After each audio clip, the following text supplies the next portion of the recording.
Tole, nagaa faraarri Waaqayyo Gooftaa keenya Yesuus Kiristoos bakka biyya jirtan hundumaatti isiniif haa baay'atu. An nagaa koodha, nagaa Gooftaan keenya Yesuus Kiristoos maqaan isaa bara baraan haa eebbifamu. Obboloota koo jaallatamoo fagoorraa dhiyoorraa sagalee kana dhaggeeffataa jirtan karaa hundumaa Gooftaan ayyaana isaa isinii baay'isee eegamtanii gargaaramtanii yeroo kana argachuu keessaniif Waaqayyo guddaa godina eebbisaa nan galateeffadha. Anis waan hundumaatti eegamee gargaarame yeroo kana argeera. Waaqayyo maqaan isaa Waaqa irratti bara baraan haa eebbifamu. Attamsin nagaa keessanii?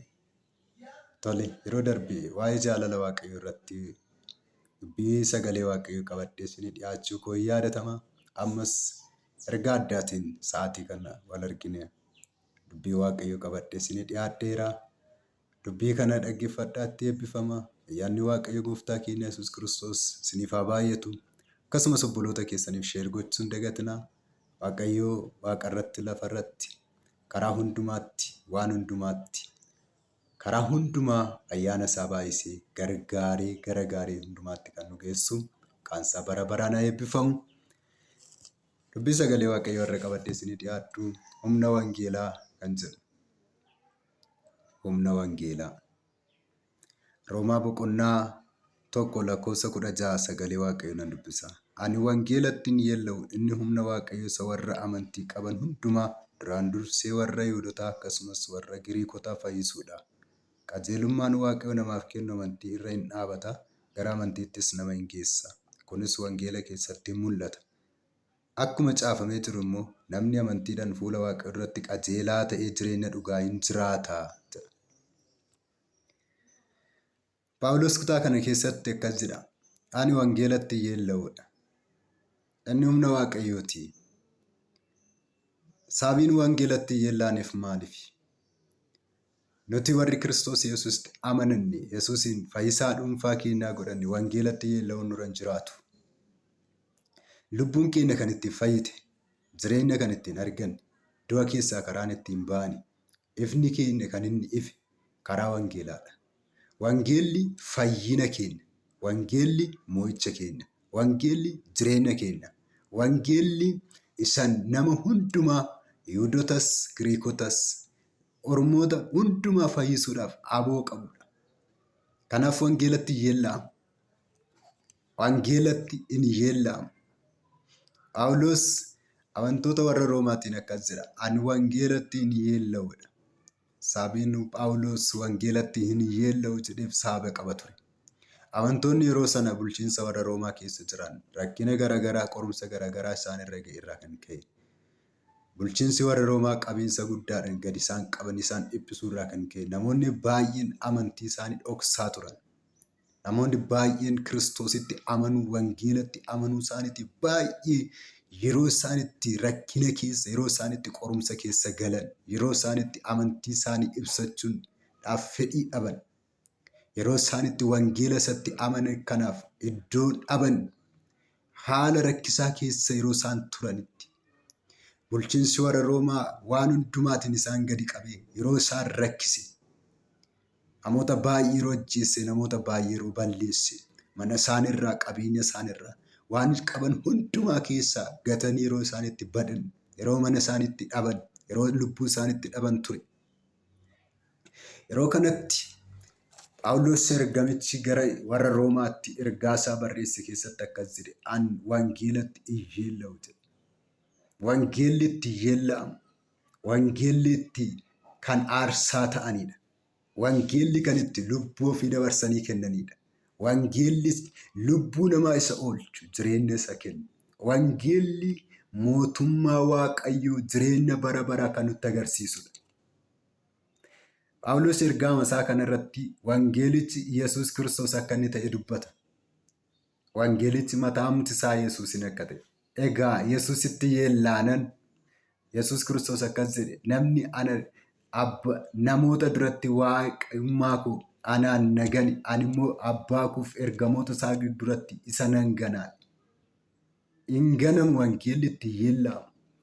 Jireenya qaba. Karaa agarsiisa. Lubbuu abidda keessaa butee baasa. Gara jireenya bara baraatti fida. Nagaa bara baraatti fida. Boqonnaa bara baraatti fida. uumaa isaa wajjin namni akka inni wal baru godha. Wangeelli jireenya, wangeelli dhugaadha, wangeelli karaadha. Kanaaf Phaawulos kana waan isaaf galeef amantoota warra sana yeroo sana jiran wal bulchiinsa warra Roomaa keessa jiran jajjabeessuudhaaf jecha akkas jedha.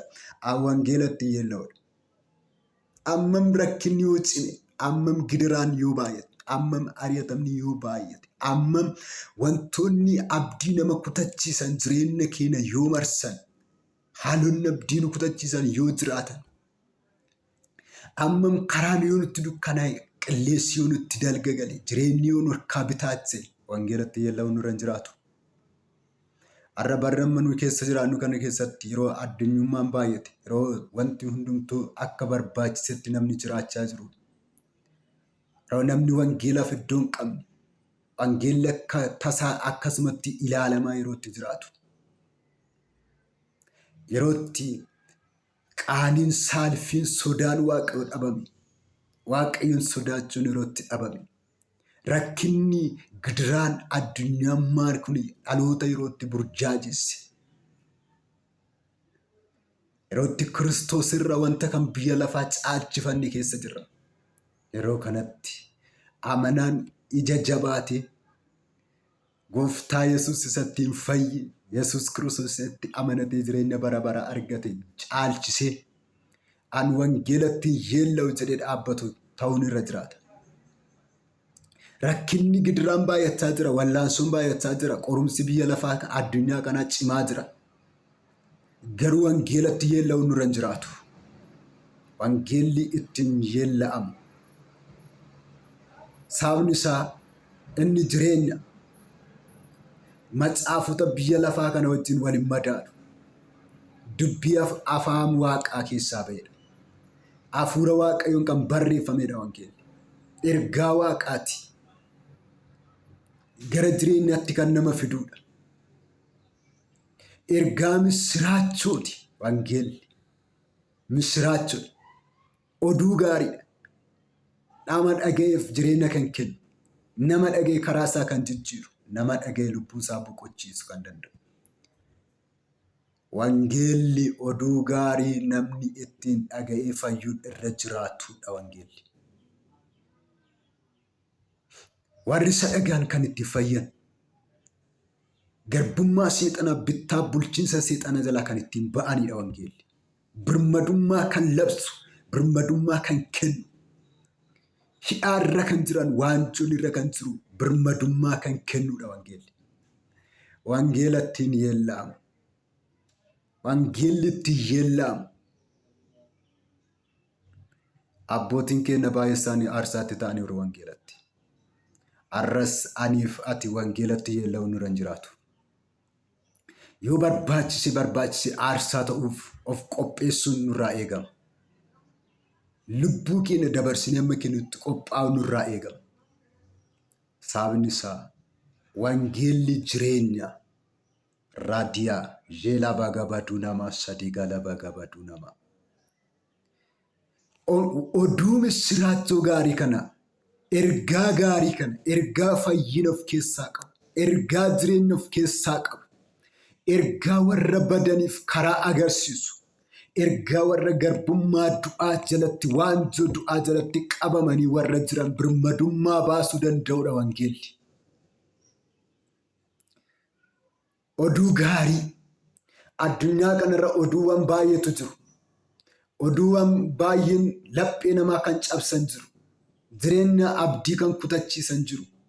Oduu baay'een jireenya haamilee namaa kan cabsan, haamilee namaa kan buusanidha. Oduun baay'een namni dhaga'u, oduu nama baqachiisu, oduu abdii nama kutachiisu, oduu du'aati, abdii kutannaati. Wangeelli garuu, wangeelli inni nuti lallabnu, wangeelli inni nuti fudhanne, wangeelli inni nuti qabannee jiru, ergaa misiraachoo lubbuu namaa boqochiisu, ergaa gaarii dhaloota boqonnaatti fidu, warra karaa irraa kaatan, warra karaa gadhiisan, warra du'itti faradan, arfii du'aa warra jala jiran, mootummaan du'aa irratti kan mo'e, garbummaa du'aa jalatti qabamanii warra jiraniif birmadummaa kan labsu, birmadummaa kan dubbatu. Kottaa karaan jireenyaa dhugaan as keessa jira kan jedhu. Karaa warra harkaa badii warra karaatti agarsiisu. Koompaasiin jireenyaa warra harkaa badii koompaasii jireenya isaaniit kan itti agarsiisu. Wangeelli jireenya. Wangeelatti yeella'amu. Inni dhugaa dubbii sagalee Waaqayyooti. Inni warra badan kan barbaadudha. Wangeelatti yeella'amu.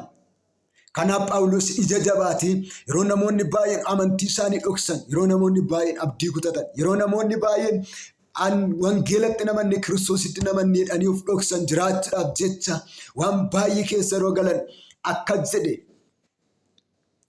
Isin jireenya ammaa kanaaf jettanii wangeelatti yeellaatanii of dhoksaa jirtu. Wangeelatti yeella'amu. Wangeelli kan itti yeella'amu miti. Wangeelli kan itti eenyummaa ofii dhoksan miti. Wangeelli jireenya. Qajeelummaatti kan nama jiraachisudha. Warra isa dhagaan qajeelota kan godhu. Warra isa dhagaan jireenyatti kan fidu. Dubbiin jireenya of keessaa qabu wangeela. Buleessaa koo buleettii koo. Wangeelli jireenya. Wangeelli macaafota addunyaa kana keessa jiran keessa miti. Toora macaafonni addunyaa kanaa keessa jiran keessa hin galu wangeelli. Macaafota addunyaa kanaa kan saamsurdi isaan godhu qaba. Beekaan tokko yoo barreesse inni kan biraan immoo fooyyessee yeroo biraatti idiit godhee barreessuu danda'a. Idiitiin macaafa qulqulluu yookiis wangeelaa garuu hafuura qulqulluudhaan isa tokkoof isa dhumaatiif barreeffame waan ta'eef idiitiin kan biraan qabu. Sirreeffama kan biraan qabu. Warra karaarraa badan sirreessa. Warra dhugaarraa jal'atan sirreessa. Warra daandii gadhiisan daandiitti deebisa. Warra isatti amananiif jireenya kenna. Wangeela. Kanaatiif itti yeella'amu wangeeladha Phaawulos. Itti yaaddanii beektu laata? Arrautuu wantoonni nama rakkisan qorumsoonni ulfaatan dhufanii wangeelatti yeella'an wangeela qabadheen du'an nama wangeela dhiifnee anoon beekusa akkuma afaan deddeebi'aa jira jennee dhiifnee deemna laata? Wangeelli itti yeella'amu. Itti yeella'amu wangeela. Waaqayyo isin haa eebbisu. Bara keessan jireenya keessan haa eebbisu. Wangeela isatti amantan, karaa isa qabattan, Yesuusin isa fayyisaa dhuunfaa keessanii godhattan itti jabaadhaa. Ni warra isatti amanatan gargaaree gara gaariitti isaan hin geessa. Gooftaan Yesuus Kiristoos akkas jedhe. Nama tokko duratti kan nagane, ana immoo abbaa koof ergamoota isaa fuulduratti isa nan ganaan. Nama tokko duratti anaan dhugaa kan ba'e garuu ana qabatee jabaatee kan dhaabbate rakkina sarra ga'een qorumsa sarra ga'een anatti kan yeellaani anaan dubbachuutti kan yeellaani waa'ee koo dubbachuutti kan yeellaani wangeela isa fudhatetti kan yeellaani inni Waaqayyoo fi ergamoota isaa duratti dhugaan isaa ba'a. Ilaalaa. Yoon wangeelatti yeellaane ta'e Waaqayyo duratti nutti yeella'amuuf jira. Yoo wangeelatti jabaannee dhaabbanne garuu amantii keenya isatti amanne Kiristoos irraa ija keenya yoon buqafanne garuu wanti raasee nu kuffisu hin jiru. Wangeelatti yeella'amu. Sinaa eebbisu eebbifamaa. Barri keessan jireenyi keessan haa eebbifamu. Nagaadhaan naa turaa. Ergaa kan biraatti nu walitti deebinaa. Waaqayyo Gooftaan bara keessan jireenya keessan haa eebbisu. Isinin jaalladha.